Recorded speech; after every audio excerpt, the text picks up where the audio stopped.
ನೆಮ್ಮದಿ ಬೇಕು. ನೆಮ್ಮದಿ ಸಿಗೋ ಸಲುವಾಗಿ ಭಾಳಷ್ಟು ಕಾಯಕವನ್ನು ಮಾಡ್ತಾರೆ. ಹಾಗಾಗಿ ಜೀವನದಲ್ಲಿ ಮನುಷ್ಯನಿಗೆ ಒಂದು ಗುರಿ ಇರಬೇಕು, ಹಿಂದೆ ಗುರು ಇರಬೇಕು. ಗುರು ಮತ್ತು ಗುರಿ ಇಲ್ಲದೆ ಬದುಕಿದರೆ ಮನುಷ್ಯನ ಬದುಕು ಹೇಗಾಗುತ್ತೆ ಅಂತಂದರೆ ಸೂತ್ರವಿಲ್ಲದ ಗಾಳಿ ಪಟದ ಹಾಗೆ ಆಗುತ್ತೆ. ಹಾಗಾಗಿ ಯಾವತ್ತೂ ಕೂಡ ನಾವು ಸೂತ್ರವನ್ನು ಬಿಡಲಾರದೆ ಒಂದು ಗುರುವಿನ ಮಾರ್ಗದರ್ಶನದಲ್ಲಿ ನಡೆದಿದ್ದೇ ಆದರೆ ನಮ್ಮ ಬದುಕು ಅಂತಕ್ಕದ್ದು ಕೂಡ ಅದು ಸಾರ್ಥಕವಾಗಿದೆ. ಇತ್ತೀಚಿನ ದಿನಗಳಲ್ಲಿ ಏನಾಗ್ತಾ ಇದೆ ಅಂತಂದರೆ ಮನುಷ್ಯ ಸ್ವಾರ್ಥಿ ಆಗ್ತಾ ಇದೆ. ಮನುಷ್ಯನ ಬದುಕು ಹೇಗಿರಬೇಕು ಅಂದರೆ ನಿಸ್ವಾರ್ಥಿಯಾಗಿ ಬದುಕಬೇಕು. ಸ್ವಾರ್ಥದಿಂದ ಬದುಕಿದರೆ ಮನುಷ್ಯನ ಬದುಕಾಗಲ್ಲ. ಯಾಕೆ ಮಾತನ್ನು ಹೇಳ್ತಾ ಇದ್ದೀನಿ ಅಂತಂದರೆ ದಾರಿಯಲ್ಲಿ ಹೋಗುವಂಥ ಸಂದರ್ಭದಲ್ಲಿ ಅವನಿಗೆ ಒಂದು ಗುಲಾಬಿ ಹೂವು ನೋಡಿದ, ಅದರ ಪಕ್ಕದಲ್ಲಿಯೇ ಒಂದು ಹೀರೆಕಾಯಿ ಹೂವು ಕೂಡ ಇತ್ತು. ಅವಾಗ ಮನುಷ್ಯ ಏನು ಮಾಡ್ತಾನಂದರೆ ಆ ಗುಲಾಬಿ ಹೂವನ್ನು ಕಿತ್ಕೋತಾ ಇಲ್ಲ. ಆವಾಗ ಹೀರೆಕಾಯಿ ಹೂ ಹೇಳಿತು, ನೋಡು ಮನುಷ್ಯನಿಂದ ಕಿತ್ಕೊಂಡು ಹೋಗ್ತಿದ್ದಾನೆ ಅಂತ ಹೇಳಿತು. ಆವಾಗ ಗುಲಾಬಿ ಹೂವು ಆ ಹೀರೆಕಾಯಿ ಹೂವು ಹೇಳ್ತದಂತ, ಬಹುಶಃ ನನ್ನ ಈಗ ಕಿತ್ಕೊಂಡು ಹೊಂಟಾನ, ಇನ್ನೊಂದು ಸ್ವಲ್ಪ ದಿವಸ ತಡಿ, ನಿನ್ನೂ ಕಿತ್ಕೊಂಡು ಹೋಗ್ತಾನಂತ. ಹೀರೆಕಾಯಿ ಹೂವು ಗುಲಾಬಿ ಹೂವು ಕಿತ್ಕೊಂಡ, ಆಗ ಹಳ್ಳಿಯದು ಸುಗಂಧವನ್ನು ಕೊಡ್ತಾ ಇತ್ತು, ಖುಷಿ ಆಯಿತು, ನೋಡಿದ, ಸಂತೋಷಪಟ್ಟ, ಕಿತ್ಕೊಂಡ. ಅವಾಗ ಹೀರೆಕಾಯಿ ಹೂವು ನುಗ್ತಾ ಇತ್ತು. ಅದನ್ನು ಯಾಕೆ ಬಿಟ್ಟ ಅಂತಂದ್ರೆ ಇನ್ನೊಂದು ಸ್ವಲ್ಪ ದಿನ ಬಿಟ್ಟು ಅದೇನಾಗ್ತದೆ, ಕಾಯಿ ಆಗೋ ಸಲುವಾಗಿ ನೀನು ಬಿಟ್ಟ ಹೊರತು ನಿನ್ನೆ ನಾವು ಇಲ್ಲೇ ಬಿಡಂಗಿಲ್ಲ. ನೀನು ಕಿತ್ಕೊಂಡು ಹೋಗಿ ಏನು ಮಾಡ್ತಾನವ, ಪಲ್ಯ ಮಾಡ್ತಿದ್ದ ನಾವು. ಅದಕ್ಕೆ ಮನುಷ್ಯ ಬಹಳ ಸ್ವಾರ್ಥಿ ಅಂತ ಹೇಳ್ತಿರ್ತಾರೆ. ಅದಕ್ಕಾಗಿ ಮನುಷ್ಯನು ಸ್ವಾರ್ಥದಿಂದ ಬದುಕುವುದು ಬದುಕಲ್ಲ, ನಿಸ್ವಾರ್ಥದಿಂದ ಬದುಕುವುದು ಬದುಕು ಅಂತ ನಾವೆಲ್ಲರೂ ಕೂಡ ಅರ್ಥೈಸ್ಕೊಳ್ಬೇಕಾಗುತ್ತೆ. ಎಂತಹ ಪರಿಸ್ಥಿತಿಗಳು ಇವತ್ತು ಬಂದಿದ್ದಾವೆ ಅಂತಂದರೆ ನಾವೊಂದು ದೇವಸ್ಥಾನಕ್ಕೆ ಹೋಗ್ಬೇಕಾದ್ರೂ ಸ್ವಾರ್ಥ, ಎಲ್ಲಾದರೂ ಆಶ್ರಮಗಳಿಗೆ ಹೋಗಬೇಕಾದ್ರೂ ಸ್ವಾರ್ಥ, ಮಠಗಳಿಗೆ ಹೋಗ್ಬೇಕಾದ್ರೂ ಸ್ವಾರ್ಥ. ಯಾಕಂದ್ರೆ ಅಲ್ಲಿ ಏನಾದರೂ ಸಿಗ್ತಿತ್ತೆ ಅಂದರೆ ನಾವು ಬರ್ತೀವಿ, ಅಲ್ಲೇನೂ ಸಿಗಲಿಲ್ಲ ಅಂತಂದ್ರೆ ನಾವು ಹೋಗೋದಿಲ್ಲ. ನಾನು ಇವತ್ತು ಮುಂಜಾನೆ ಒಂದು ಅಕ್ಕಮಾದಿ ಗುಡಿಯ ಒಂದು ಮಾತು ಹೇಳ್ತಾ ಇದ್ದೆ. ಇಂತಹ ಮನುಷ್ಯನ ಬದುಕು ಏನಾಗ್ಬಿಟ್ಟಿದೆ ಅಂತಂದರೆ ಇವತ್ತಿನ ಒಂದು ವಾತಾವರಣದಲ್ಲಿ ಮನುಷ್ಯ ಎಷ್ಟು ಸ್ವಾರ್ಥಿಯಾಗಿದೆ ಅಂತಂದರೆ, ಒಬ್ಬ ರೈತನದು ಒಂದು ಎತ್ತು ಕಳ್ಕೊಂಡಿತ್ತು. ಒಬ್ಬ ರೈತನದು ಏನು ಕಳ್ಕೊಂಡಿತ್ತು ರೀ, ಎತ್ತು ಕಳ್ಕೊಂಡಿತ್ತು.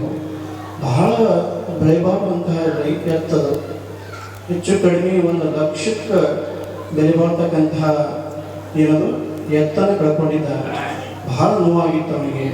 ಏನು ಮಾಡಬೇಕು, ₹1,00,000 ಹೋತಲ್ಲ ಅಂತೇಳಿ ಚಿಂತೆ ಮಾಡ್ಕೊಂತ ದೇವರ ಹತ್ರ ಹೋದಂತ. ದೇವ್ರ ಹತ್ರ ಹೋಗಿ ಏನು ಮಾಡ್ತಾನಂತಂದ್ರೆ ಬೇಡ್ಕೋತಾನ.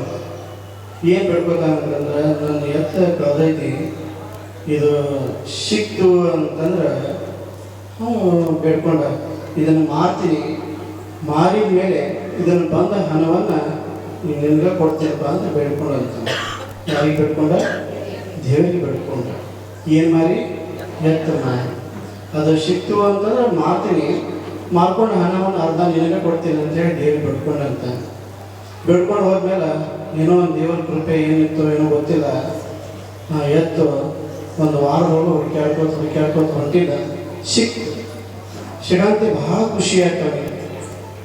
ಮತ್ತು ಇನ್ನೊಂದು ಕಡೆ ದುಃಖ ಶುರು ಆಗ್ತಾನೆ. ಕಳೆದು ಹೋಗಿತ್ತು, ಅತ್ತ ಹೋಗಿದ್ರೆ ಚೆನ್ನಾಗಿರ್ತಿತ್ತು. ಯಾಕೆ ಖುಷಿ ಆಯಿತು ಅಂತಂದರೆ, ಕಳೆದು ಹೋದಂತ ಎತ್ತು ಸಿಕ್ಕಿದ್ದು ಒಂದು ಖುಷಿ, ಈಗ ಅದನ್ನು ಮಾರ್ಬೇಕಲ್ಲ, ಮಾರಿ ಅದ್ರೊಳಗೆ ಅರ್ಧ ದೇಹ ಮುಟ್ಟಿಸ್ಬೇಕಂತ ಚಿಂತೆ ಶುರುವಾಗ್ತವೆ.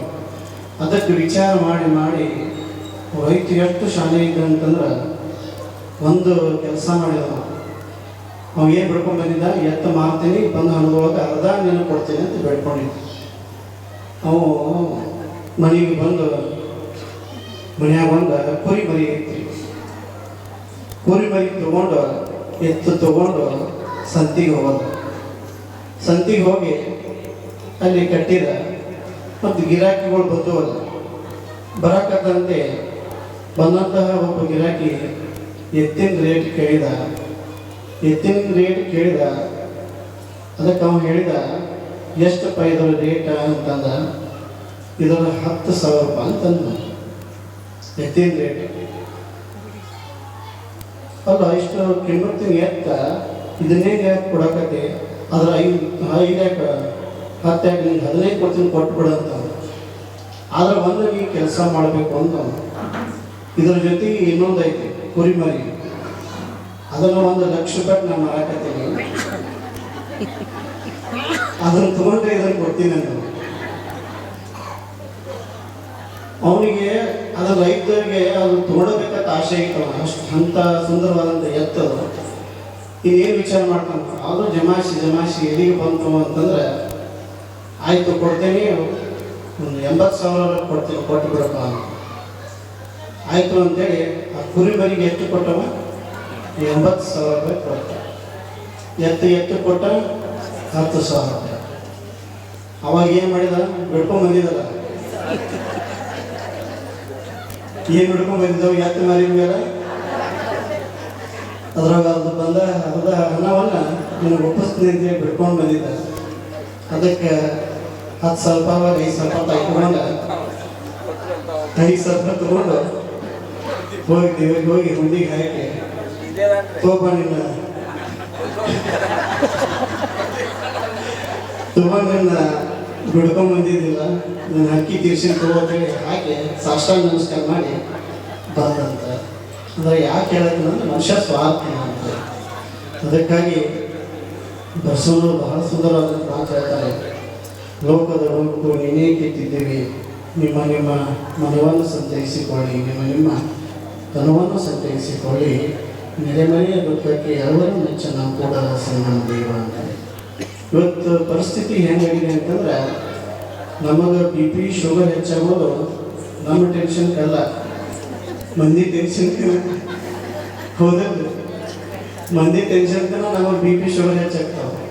ಯಾಕಂದ್ರೆ ನೋಡ್ರಿ, ನೀವು ಮನೆ ಮಗದ ಯಾರಾದರೂ ಫ್ರಿಜ್ ತೊಗೊಂಬಂದ್ರೆ, ಹೊಸ ಗಾಡಿ ತೊಗೊಂಬಂದ್ರೆ ಶುರು ಆಗ್ತದೆ ಸಣ್ಣಗೆ. ಮನ್ಯಾಗ ಜಗಳ ನೋಡೋರು ಅದನ್ನು ತೊಗೊಂಬಂದಾರೆ, ನಿಮ್ಗೇನು ಗಾಡಿ ಐತಿ ತೊಗೊಂಬರಕ್ಕೆ, ಹೆಂಗೆ ದುಡಿತಾನ, ಏನು ಮಾಡ್ಬೇಕು, ಇವೆಲ್ಲ ಸುಲಭ ಹೋಗ್ತವೆ.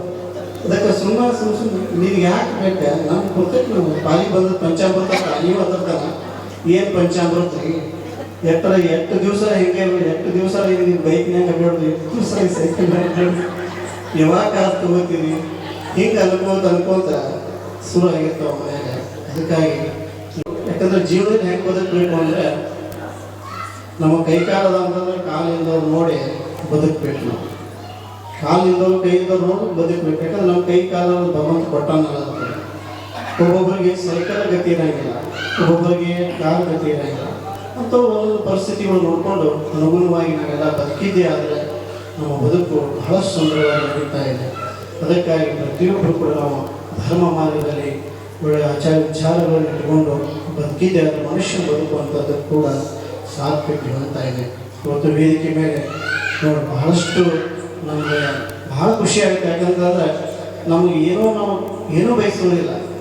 ಬಯಸಂದ್ರೆ ಹೆಂಗೆ ಭಕ್ತರಿಗೆ ಹೆಂಗೆ ಗುರುಗಳು ಇರಬೇಕು ಅಂದ್ರೆ, ಗುರು ಕೇಳಬಾರ್ದಂತ, ಭಕ್ತ ಕೇಳಿಸ್ಕೋಬಾರ್ದಂತ. ಅಷ್ಟು ನಮ್ಮ ಮೇಲೆ ಶ್ರೀಮಠದ ಮೇಲೆ ಏನೋ ಹಿರಿಯ ಪೂಜ್ಯರ ಒಂದು ಆಶೀರ್ವಾದ.